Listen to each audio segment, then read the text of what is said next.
Ayo kelompok satu boleh dimulai.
Baik teman-teman, apa udah pada siap semua?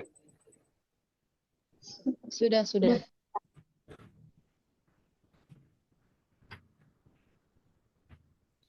Baik teman-teman, izinkan saya untuk membuka agenda pembelajaran pada siang hari ini. Assalamualaikum warahmatullahi wabarakatuh. Selamat siang teman-teman semua. Saya Muhammad Sefa Fahri, selaku moderator dari kelompok satu yang akan membantu jalannya agenda pembelajaran pada siang hari ini. Baik, sebelum memulai agenda pembelajaran pada siang hari ini, alangkah baiknya kita semua untuk berdoa supaya agenda hari ini dapat berjalan dengan lancar dan kita semua dapat memahami materi yang akan disampaikan dengan baik. Izinkan saya untuk memimpin doanya. Berdoa dipersilahkan.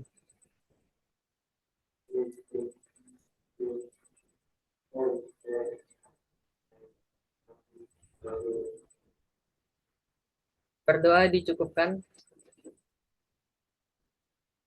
Baik, langsung saja di sini saya selaku moderator sekaligus pemateri pertama yang akan menyampaikan pokok bahasan dari kelompok kami yaitu tentang konsep pendidikan. Sebelumnya, izinkan saya memperkenalkan anggota kelompok kami dari kelompok satu. Yang pertama ada Arni Septianti, dan yang kedua saya sendiri sebagai nama Muhammad Sefa Fari, dan yang ketiga Muhammad Damar Fatih, serta Muhammad Yusuf Firman Syapurba. Boleh langsung di next saja. Di sini kami akan membahas dua subpokok bahasan. Yang pertama ada pengertian pendidikan dalam berbagai perspektif, dan yang kedua pendidikan sebagai suatu sistem. Boleh di next. Yang pertama pendidikan dalam perspektif pedagogik, yaitu suatu upaya yang dilakukan oleh orang dewasa yang secara sadar atau secara sengaja untuk membimbing anak mereka agar mencapai kedewasaan sementara untuk mencapai tujuan pendidikan. Kedewasaan dalam konteks ini maksudnya adalah mereka dapat memahami apa yang dibutuhkannya, apa yang menjadi prioritasnya, dan mereka dapat memahami apa tujuan hidupnya. Sehingga mereka nanti akan terbiasa mengkualitaskan dirinya untuk pribadi yang lebih matang, untuk menjadi pribadi yang lebih matang. Kita ambil contoh, ada seorang guru yang menyalurkan ilmunya kepada anak muridnya sehingga murid tersebut dapat memahaminya dan dengan baik apa yang dipelajarinya. Nah, sebagai guru juga harus mengembangkan keterampilan dan mental anak didiknya. Yang kedua, pendidikan dalam perspektif psikologi.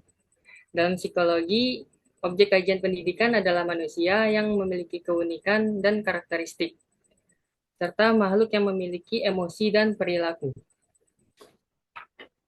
Dalam perspektif ini, ada dua hal yang tidak dapat dihindari, antara relasi psikologi dengan pendidikan, yaitu manusia. Di dalam pandangan psikologi, pendidikan dapat dinyatakan sebagai suatu proses atau suatu produk. Pendidikan sebagai suatu proses adalah bentuk kegiatan yang menguntungkan individu dalam kehidupan sosial. Seperti halnya pemindahan kebiasaan-kebiasaan yang secara turun-temurun ada norma-norma ataupun kepercayaan dari suatu generasi ke generasi selanjutnya. Sebagai suatu produk, pendidikan meliputi semua perubahan-perubahan yang berlangsung sebagai hasil dari pengalaman-pengalaman belajar sebelumnya. Dengan demikian dapat disimpulkan pendidikan dalam perspektif psikologi adalah proses individualisasi atau proses pengembangan diri.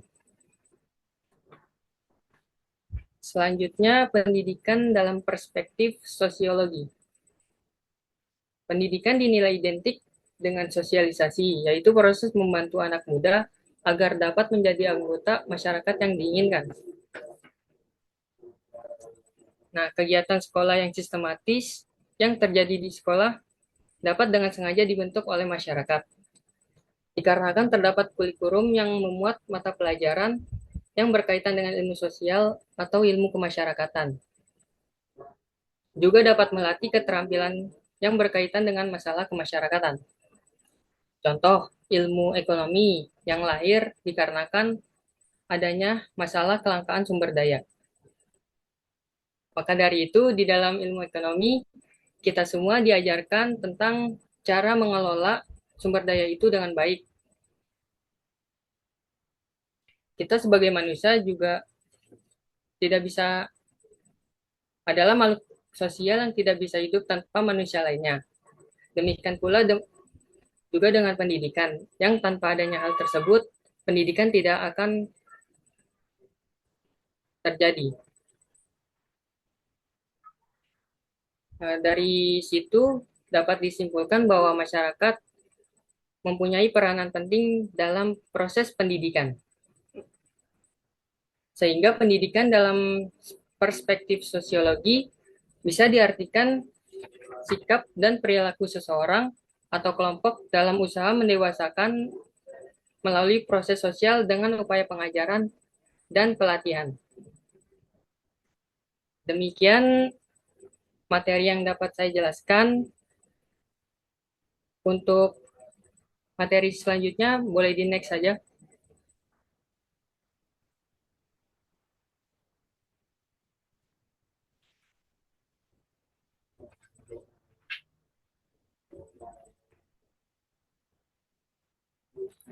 Untuk materi selanjutnya, yaitu pendidikan dalam perspektif antropologi, ideologi politik, dan ekonomi, akan dijelaskan oleh rekan saya, yaitu Arni Septianti.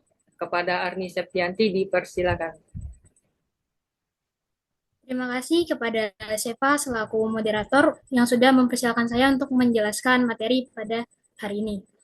Baik, saya akan menjelaskan materi mengenai pendidikan dalam perspektif antropologi, ideologi politik, dan ekonomi. Antropologi dalam arti pendidikan adalah berusaha untuk menemukan pola budaya belajar masyarakat yang dapat menciptakan perubahan sosial. Antropologi pendidikan juga dapat diartikan sebagai generalisasi tentang manusia dan perilaku mereka dalam konteks pendidikan. Antropologi pendidikan dapat membantu guru dalam menghadapi keberagaman siswa. Antropologi juga dapat membantu mengembangkan sikap toleran, empati, dan saling menghargai terhadap keberagaman budaya. Selanjutnya, ideologi politik. Pendidikan dalam perspektif ideologi politik, di mana sudut pandang politik dapat dikatakan sebagai upaya untuk membina kemampuan individu untuk mengaktualisasikan diri sebagai pribadi yang bebas otonom. Pendidikan dalam perspektif ideologi politik adalah proses yang berfokus pada pengetahuan, pemahaman, keterampilan yang berkaitan dengan politik dan pemerintahan. Hal ini bertujuan untuk menciptakan generasi muda yang akan sadar akan arti berbangsa dan bernegara. Selanjutnya ada pendidikan dalam perspektif ekonomi. Dalam hal ini, pendidikan merupakan sebuah jasa dari hasil produksi seseorang yang disimpan dalam memori atau yang disebut ilmu lalu didistribusikan kepada orang lain. Pendidikan dianggap sebagai barang ekonomi, di mana dapat menghasilkan sumber daya manusia yang berkualitas dan berpikir ke depan dengan kemajuan teknologi. Secara tidak langsung, juga pendidikan dijadikan sebagai suatu investasi sejak dini yang nantinya akan membawa keuntungan bagi negara dalam meningkatkan perekonomian. Mungkin sekian, terima kasih. Saya kembalikan kepada moderator. Baik, terima kasih kepada Saudara Arni Septianti yang telah menjelaskan apa itu pendidikan dalam perspektif antropologi, ideologi politik, dan ekonomi. Selanjutnya akan ada pemateri yang, maaf boleh di next dahulu.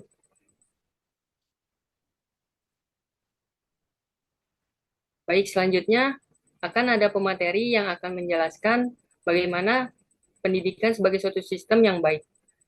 Kepada Saudara Muhammad Yusuf Firmansyah, dipersilakan.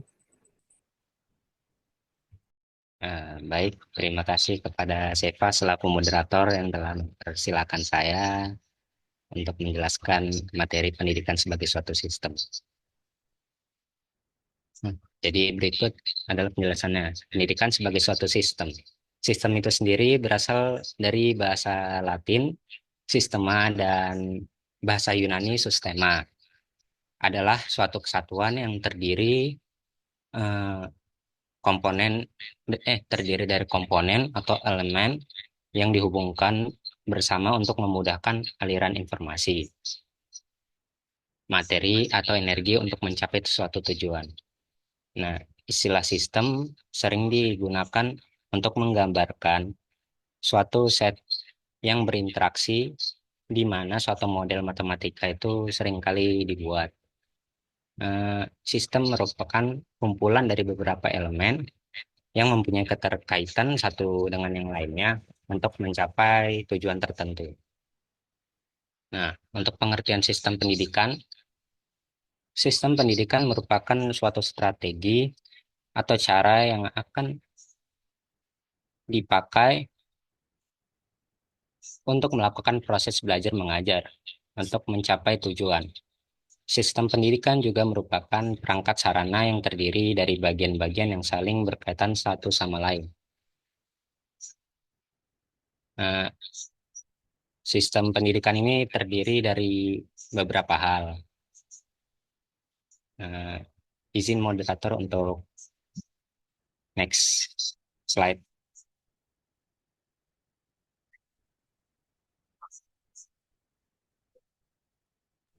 Boleh silakan di next slide.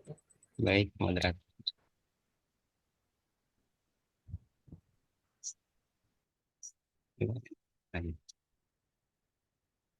Nah, sistem pendidikan yang baik itu terdiri atas beberapa hal. Ada 5 hal yang diperlukan untuk sistem pendidikan yang baik. Yang pertama ada organisasi yang baik. Nah, organisasi yang baik ini memiliki struktur-struktur tertentu. Nah, struktur tersebut itu bisa termasuk struktur hierarki, yang mana merupakan struktur yang jelas mencakup pemimpin dan anggota-anggotanya. Misalnya untuk di perguruan tinggi itu terdapat dosen, dimulai dari atas dulu, dari rektor, dekan, kepala departemen, dan dosen, serta mahasiswa. Nah, struktur ini membantu dalam pengambilan keputusan yang bagus, efektif, dan efisien, dan untuk memastikan bahwa setiap anggota yang ada di perguruan tinggi tersebut memahami peran dan tanggung jawabnya masing-masing. Terus di organisasi yang baik ini diperlukan juga kepemimpinan itu yang dapat menginspirasi para masyarakat perguruan tinggi untuk mendorong proses belajar mengajar. Yang kedua ada pengelolaan yang transparan dan akuntabel. Pada bagian ini diperlukan agar pengelolaan tersebut dapat terlaksana dengan jujur dan bertanggung jawab. Contohnya ada pada transparansi keuangan yang dimana harus dikelola dengan dananya harus dikelola dengan transparan, termasuk dana dari pemasukan, misalnya dari pemerintah atau donasi ataupun lain-lain. Laporan yang laporan yang transparansi ini dapat membantu kepercayaan dari mahasiswa dan masyarakat.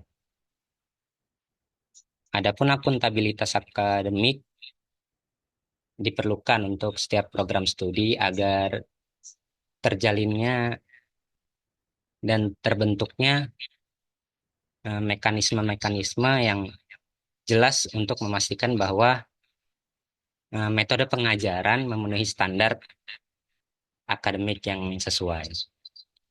Nah, yang ketiga ada ketersediaan rencana pembelajaran dalam bentuk dokumen kurikulum. Kurikulum yang dirancang itu harus memenuhi kebutuhan yang sesuai pada pasar kerja. Di dalamnya termasuk ada keterampilan teori dan praktis yang sesuai dengan bidang studinya masing-masing. Untuk yang keempat, ada kemampuan sumber daya manusia yang handal dan profesional dalam bidang akademik dan non-akademik. Untuk kemampuan sumber dayanya, yaitu kualifikasi dan pengalaman. Ada pada dosen yang harus memiliki kualifikasi yang tinggi agar bisa menciptakan mahasiswa yang handal dan profesional sesuai bidangnya, akademik maupun non-akademik. Lalu yang kelima ada ketersediaan sarana, prasarana, dan fasilitas belajar yang memadai. Pada bagian ini diperlukan terciptanya lingkungan belajar mengajar yang aman dan bebas dari intimidasi atau gangguan apapun. Misalnya dari bullying ataupun pelecehan seksual. Jadi diperlukan kebijakan-kebijakan tertentu seperti anti-bullying dan pencegahan pelecehan seksual yang harus diterapkan dengan tegas. Ada juga dukungan psikologis yang dapat membantu misalnya di perguruan tinggi membantu mahasiswanya seperti layanan konseling dan dukungan tertentu yang dapat membantu mereka mengatasi masalah-masalah pribadinya dan akademiknya. Demikian elemen-elemen yang diperlukan pada sistem pendidikan agar contohnya di perkuliahan mahasiswa bisa sukses di masa depan nanti. Oke, sekian materi yang dapat saya paparkan dan sampaikan. Saya kembalikan kepada moderator. Terima kasih. Baik, terima kasih kepada Saudara Yusuf yang telah memaparkan materinya dengan sangat baik. Boleh di next saja?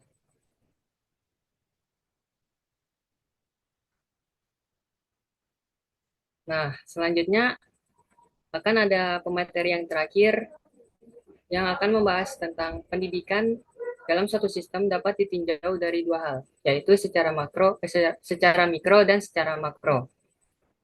Langsung saja untuk Muhammad Damar Fatih sebagai pemateri kita yang terakhir, dipersilakan. Baik, terima kasih kepada Muhammad Sefa yang telah mempersilahkan saya untuk melanjutkan materi ini. Jadi menurut Abu Ahmad di tahun 1991 halaman 42 itu menjelaskan bahwa pendidikan ini dalam suatu sistem itu dapat ditinjau dari dua hal, yaitu secara mikro dan juga sistem pendidikan secara makro. Nah, pendidikan secara mikro ini lebih menekankan pada dua unsur, yaitu unsur pendidik atau dosen dan juga unsur peserta didik yaitu mahasiswa. Nah, fungsi pendidik di sini yaitu sebagai penyampai materi yang akan memberikan materinya kepada peserta didiknya dalam kegiatan pembelajaran di kelas maupun di luar kelas. Nah, pendidik ini menyampaikan materi itu sebagai upaya untuk mencerdaskan para peserta didik melalui proses interaksi dan juga proses komunikasi. Kemudian berikutnya, di sini saya akan menjelaskan sistem pendidikan secara makro. Nah, di sini itu terdapat tiga hal atau komponen yang dimana ini akan dijelaskan lebih luas, yaitu yang pertama input atau masukan, yang kedua proses, yang ketiga itu output atau keluaran. Di sini saya akan menjelaskan satu persatu. Yang pertama yaitu input atau masukan.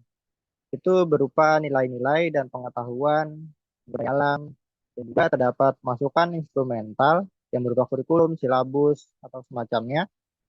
Dan juga ada masukan sarana, yaitu berupa fasilitas-fasilitas dalam sarana pendidikan yang memang harus telah disiapkan dari sekolah tersebut. Unsur dari masukan atau input ini contohnya itu seperti peserta didik. Karena peserta didik ini eh, dapat menerima itu semua, yaitu pengetahuan, fasilitas-fasilitas di kampus. Baik, berikutnya yang kedua yaitu proses. Proses ini artinya itu segala sesuatu yang berkaitan dengan proses pembelajaran, baik itu dalam sekolah maupun di luar kelas. Nah, dalam proses itu terdapat kegiatan belajar yang dinamika atau unsur-unsurnya itu mempengaruhi proses pembelajaran itu sendiri. Nah, serta dalam kegiatan pembelajaran ini juga dilakukan oleh pendidik untuk memberi kemudahan kepada peserta didiknya dalam terjadinya proses pembelajaran. Unsur dari proses itu sendiri yaitu metode atau cara-cara yang digunakan dalam proses pembelajaran. Biasanya para pendidik itu punya caranya masing-masing untuk eh, memberikan materi mereka kepada peserta didik agar para peserta didik itu dapat mudah untuk mencerna materi yang telah diberikan oleh dosen. Kemudian yang terakhir, yaitu ada output atau keluaran. Output atau keluaran itu berupa hasil yang diperoleh dari pendidikan. Itu seperti terbentuknya pribadi-pribadi, seperti pengetahuan, kemampuan, dan juga dapat menghasilkan perilaku yang baik dari peserta didik atau biasa disebut human behavior. Dan juga ada service atau produk jasa itu dalam pendidikan ya hasil penelitian. Kemudian ada juga produk barang. Itu berupa karya intelektual ataupun karya-karya fisik material. Kalau karya intelektual itu bisa berupa ide-ide yang contohnya itu sebuah penemuan baru, ide karya seni, desain, ataupun ide-ide karya sastra. Nah, sedangkan karya fisik material itu bisa apa wujud-wujud dari ide-ide yang tadi. Kayak misalnya barang-barang kerajinan, seni patung, lukisan, dan semacamnya. Itu saja materi yang saya sampaikan. Saya kembalikan kepada moderator. Baik, terima kasih kepada Damar yang telah memaparkan atau menyampaikan materinya dengan sangat baik. Untuk sesi berikutnya, mungkin bagi teman-teman yang mempunyai pertanyaan terkait tentang materi yang telah kami bahas, boleh raise hand atau mengaktifkan fitur mikrofonnya.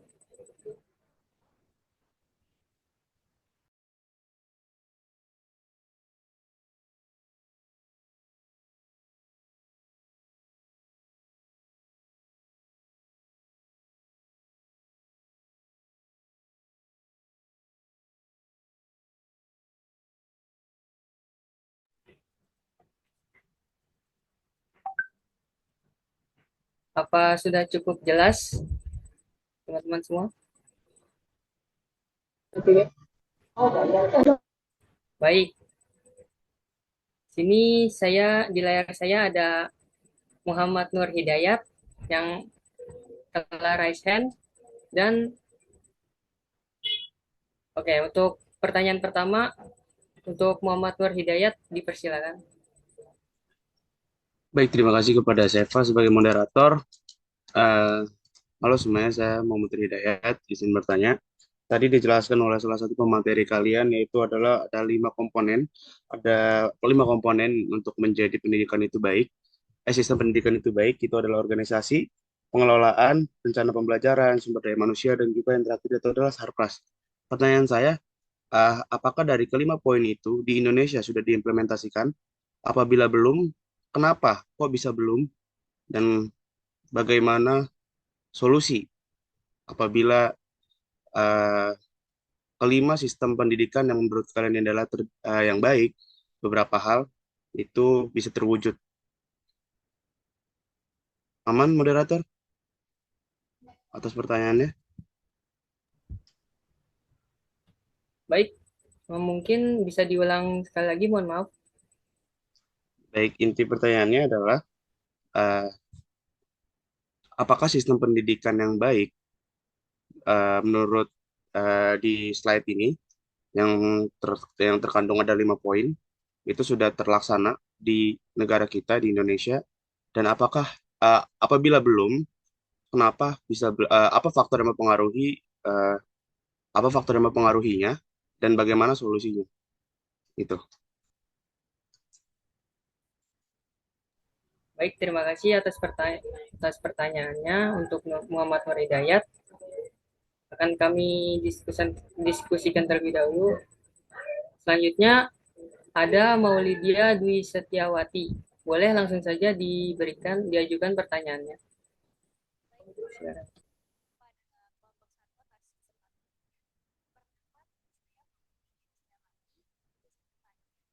Tadi kelompok kalian tuh menjelaskan mengenai Maaf, mau Lydia belum ada suaranya. apakah sudah terdengar? Oke. Perkenalkan, nama saya Maulidia Distewati, izin bertanya. Tadi kalian kelompok satu sudah menjelaskan mengenai pendidikan dalam berbagai perspektif. Salah satunya itu adalah perspektif psikologi. Nah, pertanyaan saya itu adalah sejauh mana perspektif psikologi ini bisa mempengaruhi kualitas pendidikan dan pembentukan karakter siswa di Indonesia. Itu aja. Apakah moderator jelas? Baik, pertanyaannya sudah cukup jelas. Terima kasih Maulidia atas pertanyaan yang diajukannya.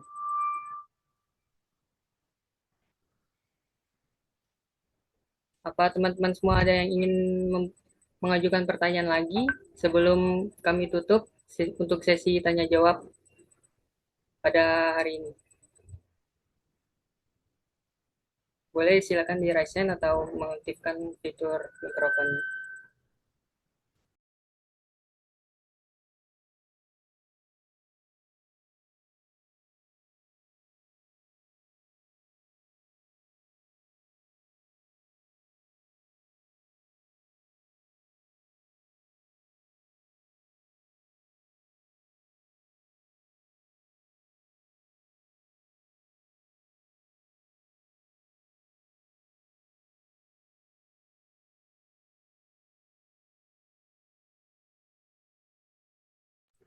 Baik, apakah sudah tidak ada yang ingin mengajukan pertanyaan?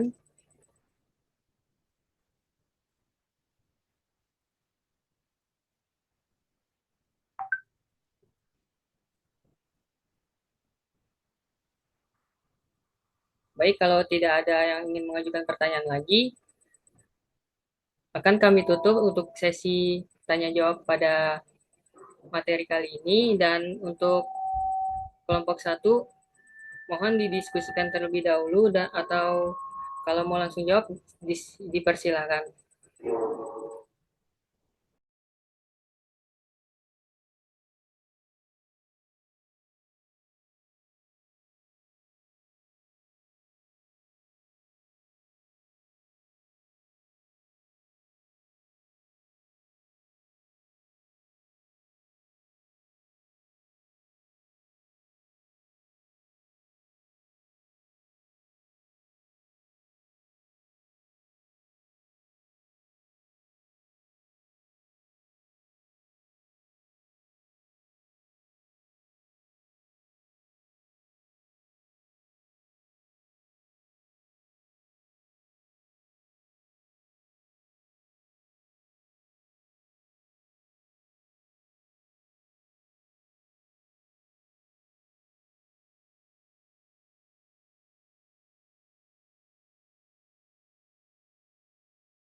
Baik, untuk kelompok satu, ada yang bersedia untuk menjawab pertanyaan?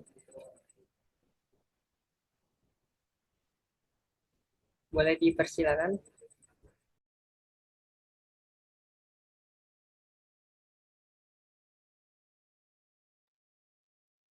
Baik, saya Muhammad Damar Fatih. Di sini akan menjawab pertanyaan dari Maulidia tadi. Pertanyaannya itu tadi sejauh mana perspektif psikologi itu dapat mempengaruhi kualitas pendidikan dan pembentukan karakter siswa. Nah, jadi jawabannya itu salah satu alasan kenapa faktor psikologi itu penting dipahami di dunia pendidikan itu karena untuk mengoptimalkan proses belajar dan pengajaran. Psikologi belajar ini mempelajari bagaimana siswa memperoleh pengetahuan, keterampilan, dan sikap-sikap melalui interaksi dan lingkungan belajar. Dengan memahami prinsip psikologi, itu pendidik dapat merancang strategi pengajaran yang sesuai dengan gaya belajar dan kebutuhan individual siswa sehingga itu dapat memaksimalkan efektivitas dari pembelajaran itu sendiri. Nah, sekian dan jawaban dari saya apakah dapat dipahami? Sudah terjawab. Terima kasih ya. Baik, terima kasih. Saya kembalikan ke moderator. Baik, terima kasih kepada Saudara Damar yang telah menjawab pertanyaan dari Saudara Maulidia. Untuk pertanyaan yang selanjutnya dari Muhammad Nur Hidayat, silakan boleh dijawab dari kelompok satu.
Baik, moderator izin menjawab pertanyaan dari Muhammad Nur Hidayat.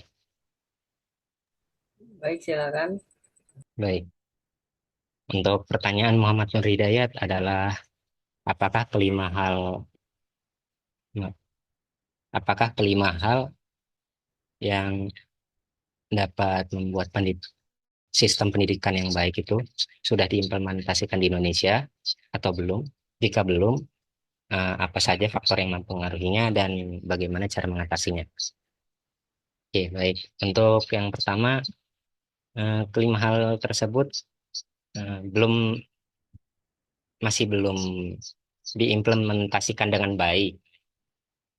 Nah, untuk faktor-faktornya sendiri ada 3 ya, secara garis besar. Yang pertama ada dari faktor dana, dari faktor pendanaan. Yang kedua ada kebijakan pemerintahnya yang tidak konsisten. Dan yang ketiga ada eh, kesenjangan sosial dan ekonomi yang terjadi di Indonesia. Nah, jadi untuk pendanaannya itu sendiri, faktor yang pertama itu anggaran dan pendanaan itu masih terjadi keterbatasan pada hal tersebut karena eh, dengan kurangnya pendanaan tersebut dapat mempengaruhi kualitas pendidikan yang ada di Indonesia. Untuk yang kedua, ada kebijakan pemerintah yang tidak konsisten, tentu saja sangat mempengaruhi pada faktor sistem pendidikan yang terjadi. di Indonesia jadi dapat terhambat untuk mengimplementasi sistem pendidikan tersebut. Dan yang terakhir ada kesenjangan sosial dan ekonomi. Kesenjangan ini terdapat pada akses yang terjadi di Indonesia, yaitu akses dari daerah ke perkotaan yang menyebabkan ketidakmerataan sistem pendidikan yang terjadi di Indonesia. Nah, solusi-solusi yang dapat diterapkan adalah contohnya peningkatan anggaran pendapatan untuk meningkatkan kualitas sistem pendidikan tersebut. Lalu ada kebijakan pemerintah yang konsisten pada sistem pendidikan yang ada di Indonesia. Lalu melatih dan mengembangkan SDM yang ada di Indonesia, terutama para guru dan dosen ataupun para tenaga pendidik lainnya yang berguna untuk menciptakan kemerataan sistem pendidikan di Indonesia. Jadi itulah jawaban-jawaban dari saya dan kami kelompok 1 atas pertanyaan Muhammad Nur Hidayat. Apakah jawaban tersebut sudah sesuai dan memuaskan rasa keingintahuan Muhammad Nur Hidayat? Alhamdulillahirrahmanirrahim. Sudah jelas sekali itu. Iya. Terima kasih, Cok. Baik. Terima kasih Muhammad Nur Hidayat atas jawaban dan responnya. Saya kembalikan kepada moderator.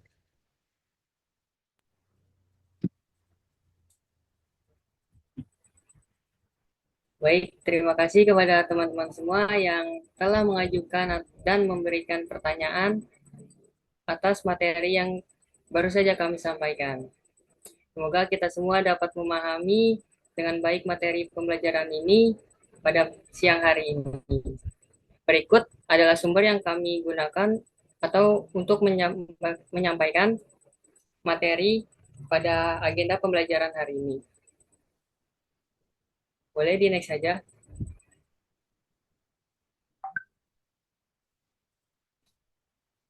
Baik, selesai sudah pembahasan materi dari kelompok kami. Sekiranya ada kata-kata atau kesalahan pengucapan, mohon dari kelompok kami mohon dimaafkan sebesar-besarnya. Saya selaku moderator dari kelompok 1 pamit undur diri. Sekian dan terima kasih. Wassalamualaikum warahmatullahi wabarakatuh. Waalaikumsalam warahmatullahi wabarakatuh.